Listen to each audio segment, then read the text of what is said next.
There's new changes coming to the DoorDash Dasher platform, even though the company is going to talk to us in a couple of weeks about their newest news.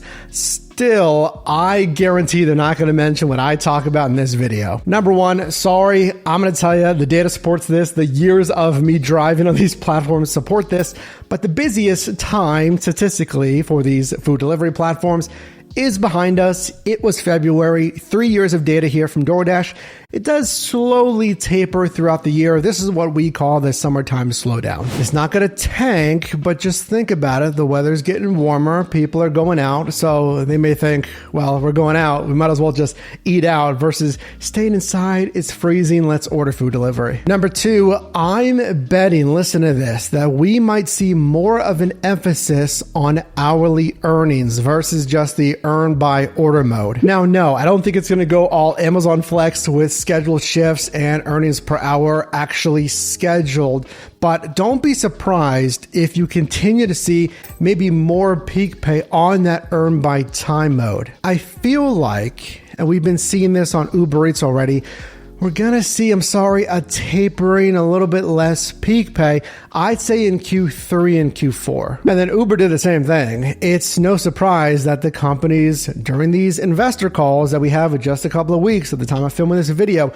they want to show investors like, hey, we're bettering our margins, we're getting into different verticals, we have partnerships that are earning the company more money. Well, hey, hold on. This guy's only providing bad news. Can we hear anything good, or is it all doom and gloom? If you're thinking that's fair, I do feel like there's gonna be some positives and some actually good new things this year on the Dasher platform. I feel like they're gonna continue to experiment with new order options and new earnings opportunities. I mean, Q1, we saw package pickup. We saw the new order screen. I get that's kind of a rearrangement, but still, that's something new. We did see the separate pay for that earn by time and earn by order. At least giving you another option to say, well, I'm still getting peak pay on earn by order, hopefully, but if I'm dead slow, maybe I can use earn by time and make more money. They even said they concluded their Q4 2022 letter to investors talking about, hey, on migration towards omni-channel commerce, like covering all the things. They're getting into grocery already. They've been doing retail, convenience, but also creating entirely new verticals and more opportunities for Dashers to generate incremental income. I don't love the word incremental, but okay. Because you and I and they know that it's a three-legged stool. They need the consumers, they need the merchants, and they need Dashers. So these companies are constantly trying to fine-tune.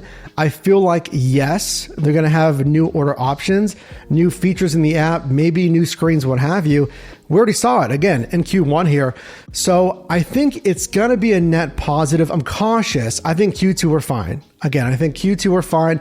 I think Q3 and Q4 of this year, we might see just a little bit of softening, but I still feel pretty optimistic overall with DoorDash this year. I'll be honest with you. I'm always thinking about what if in 2, 3, 5 years. So think about that as well.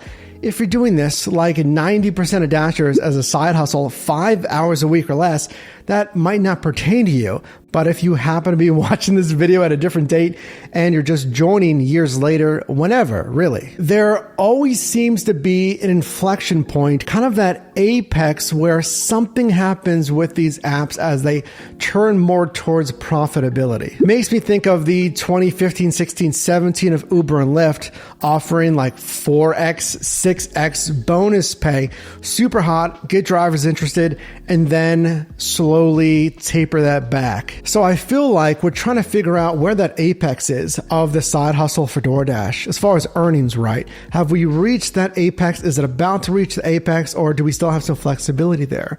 Comment down below, because while I'm optimistic, I still feel like we're in that kind of last third of the climb, and I hope I'm wrong. I hope it just keeps going up and up as far as earnings, but that is why I track this stuff closely for you, because with these side hustles, you got to adapt. Like I did with Uber and Lyft, when just the money didn't make as much sense here, you're going to have to pivot, really, if you're doing this more long-term.